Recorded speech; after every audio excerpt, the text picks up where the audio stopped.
Tool Design is a planning, engineering, and landscape architecture firm. Our mission is to make biking and walking possible for every trip. Those modes have not been focused on as much in the past, and so a lot of people feel like the only choice that they have is to drive. We help communities build more choices into their system. We actually design roadways and trails and bikeways. When I founded the company, I wanted to get people to walk and bike. We're really proud of having 92% of our staff walking, biking, and taking transit to work. The office gives us money to take the metro or take the bus. Metro can be pretty expensive, but this way it's not a burden taking that to the office instead of having to drive.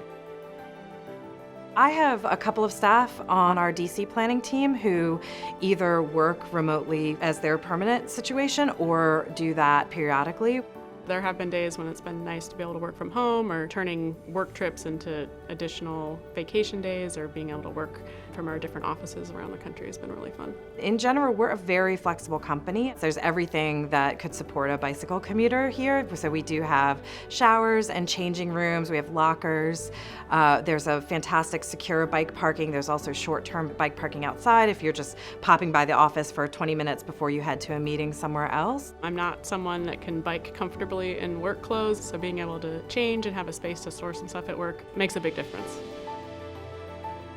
Bike to Work Day is always a lot of fun. We organize convoys from different neighborhoods. People meet up on their bikes, and as a large group, we get to descend on the Silver Spring pit stop to pick up our t-shirts and have some breakfast before we come into the office. I don't do it because of the benefit, but it's a really nice reward, particularly when the biking and walking benefits come around every 6 months to pick out a gift card. I've gotten them once, and every time I do bike to work, usually it's spurred on by wanting to work towards that incentive. It's easier, of course, to get in your car and go to work and park near your office. Transit, usually a few more steps and complications. But imagine if every company was able to achieve over a 90% non-single occupant vehicle commute rate.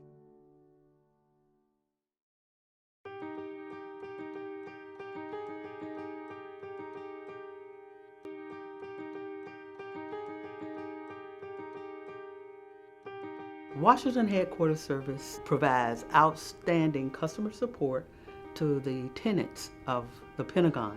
We run the facility. Those tenants are the Army, Navy, Air Force, Marine Corps. Our goal is to ensure that the tenants of the Pentagon are empowered to do their mission without worrying about whether or not the lights are going to come on. And this room is where we discuss it. There's a lot of agencies here that have services that are best managed centrally instead of having everybody do it themselves. We got, at least within the DoD, 24,000 people off the road. Part of the mission that I do is we oversee the shuttle bus operation. And our intent is to find other options for our employees who work at the Pentagon to have alternate ways to come to work. The Mass Transportation Benefit Program is a service that encourages the use of mass transit. Military or civilian, you take mass transit to work, we'll subsidize it. The official number is 27,000 people at the Pentagon, but then there are also the commuters who just use this as a hub to go into DC for other federal agencies. We have to develop a consistent message, and we have to work with the region and execute it at the same time. We have to be relevant, we have to be quick, but if we don't all work together and get the same message at the same time, it's not successful. When you come into the Pentagon, we have these massive columns where we put posters on them. Well, what we generally try to do, if there's something major that's impacting the entire Pentagon, we'll put them right there as people are exiting the Pentagon. Communication is key, because of most of the leaders at the top, they have the information. But getting it down to the user is tough. Because what an engineer wants to know is not what a commuter wants to know. We communicate with them directly, so we can send them emails that broadcast out, but we also communicate with the building, and they send stuff out to everybody that works here. We have a thing called Commuter emergency messages notification, and it's a little message that comes up on our computers. That's probably one of our best means of communicating something serious that's about to happen. We do a fantastic job in trying to get the information out to our customers, but we're also open to new and innovative ways to do things. I'm really proud to see that we continue to expand and open up our horizons and how we can outreach and provide alternative methods to our customers.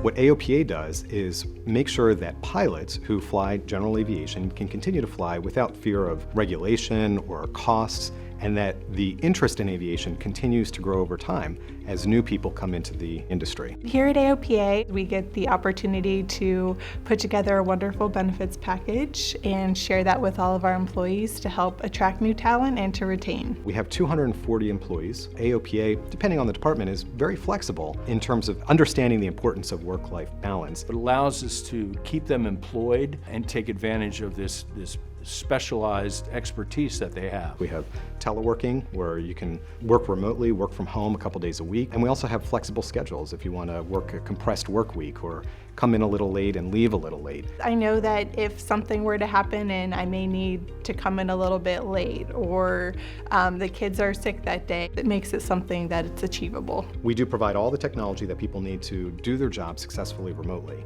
And with technology these days, we have Skype meetings with cameras, and all of that works really well. That's what really sold me with AOPA, was the great benefits. When I found out about the work from home, the telecommuting, it sealed the deal. A typical day would be me getting up, helping, I guess, my youngest daughter. She goes to the bus stop, and of course, I don't want her to go by herself, so I'll walk her out. It's right at the corner, so I come back and just get to work. We've had several employees who have needed to move from this location due to a lot of times their spouses getting jobs in other states, and we've been able to retain at least 6 employees due to that reason. I have 15 employees. 4 of them are full-time remote employees. One particular employee I have, his wife took a job in New Jersey, has been an employee for AOPA 6 years. If it wasn't for the telecommute possibility, I would have lost a well-seasoned pilot, really good employee. That's all important for us. People have young families, and maybe they're pursuing an extra degree and they need a little extra time. We want to support that, because having happy employees will be good for AOPA and good for our members. It just helped me and my family a lot, being able to be here, take care of the kids, take the kids out to practice as games. It's been wonderful. AOPA is doing what we can to go green wherever we can. With teleworking, we've saved employees about $90,000 by keeping them off the road. That is something that is important to us.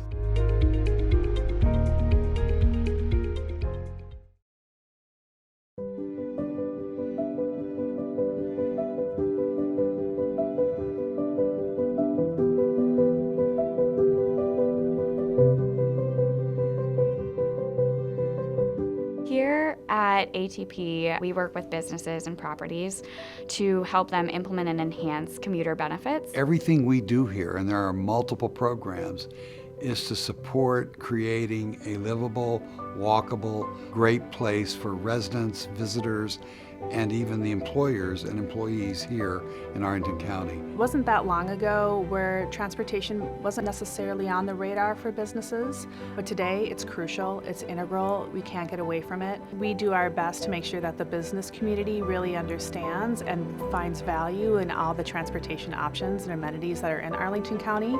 And it's an ever-changing world right now. One day it might be microtransit like shuttles, and the next day it could be e-scooters or bike share, and trying to identify how those fit into the business. That set of how it worked then is changing. New potential employees might be living in the District of Columbia, they might be living elsewhere. How are they going to connect, get to work, not drive a car?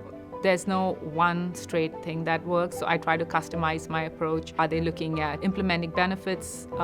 Is it more like health and wellness that they are looking at? Employee retention? Pinky's been great, she really has. She's really good at reaching out. HDR is located in Clarendon. I've been working with them, and in the last couple of years, we've been doing a lot of bike-focused events. We do bike education because, again, we do have staff members, quite a few, that bike to work. We're part of the Champions program, and so part of that is just keeping that communication open, telling us what other things that we could do to get to the next level. I think ATP helped us to kind of, take it a little farther. The Champions Recognition Program for Arlington Transportation Partners is a program that we have available for clients. It is a tiered program. It goes through bronze, silver, gold, and platinum, and allows the clients that we work with to be able to be recognized in things like the Washington Business Journal or on LinkedIn. Capital Bike Share corporate memberships fall under that, and also pre-tax transit benefits. Our Arlington Transportation Partners Employer Program really is the linchpin of what we do for transportation demand management in Arlington County. It is the business-to-business arm where we're trying to work directly with influencers. In the DC area, we're noticing that most employers are offering a subsidized benefit, specifically in DC and especially in Arlington. With that, we're helping them to kind of gain a competitive edge over other businesses that might be coming into the area or who have been here for a long period of time. We're also helping the county as a whole to get cars off the road and alleviate some of that traffic congestion that we know everybody kind of goes through. Well, I am lucky. I am probably running the #1 TDM program, perhaps in the nation, but it also has some of the brightest people working for us, doing the job, the face of Arlington County, and it makes it a pleasure to come to work every day, frankly. Our leadership, Wendy Duran, Jim Larson, and Lois DeMeester, really support every inch of these programs and make them all possible. Transportation will forever be an issue moving forward. It's changing very fast, and we're really looking forward to seeing where the future holds our clients with transportation.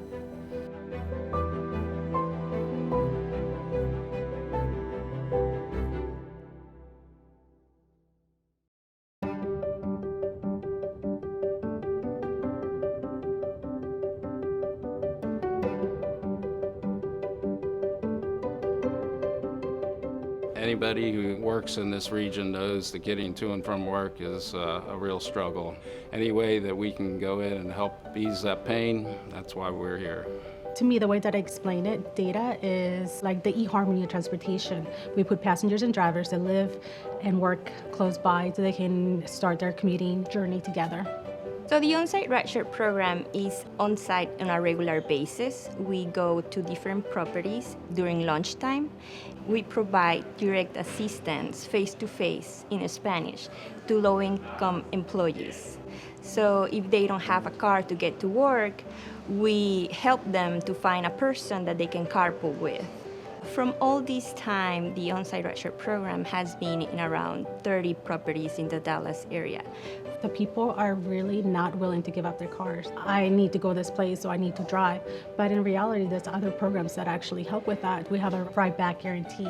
You can call an 800 number and say, look, I signed up for carpool and I'm stuck at work and have an emergency to get home. 4 times a year, they're able to get a taxi sent to them completely free. It's kind of nice, like a safety net to have. One of the things that I do as a mobility manager is outreach. We do lunch and learn. We do transportation fairs for employers. We are always encouraging employees to carpool, to vanpool, to bike to work. We started working with the hotels about 8 years ago, and that's with our on-site ride matching program. In the beginning, it would be on a monthly basis. We would come on site and we would meet with service employees, staff, and talk with them about their challenges in getting to work and if there's an interest on their part. The initial program was funded under the Virginia Department of Rail and Public Transportation. Subsequently, we were awarded an FTA grant. It's called the JARC Access Reverse Commute Program. Because of its success and we feel the importance of it, we've now just woven it into our employer outreach initiatives. We continue to expand it